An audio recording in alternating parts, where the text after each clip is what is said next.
నాకు తెలుసు మీరు ప్రతిరోజు ఏదో ఒక సందర్భంలో నన్ను గుర్తు తెచ్చుకొని బాధపడుతున్నారు అని.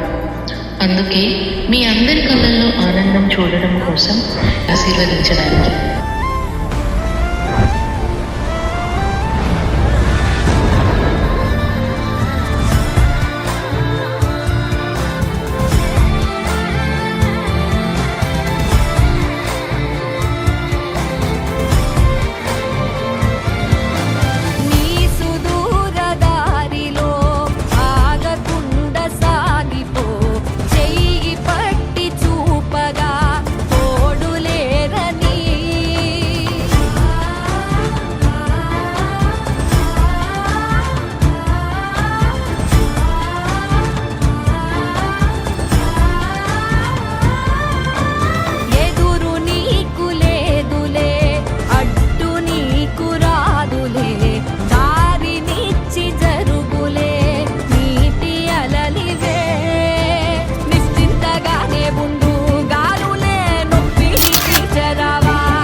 క్రియేటర్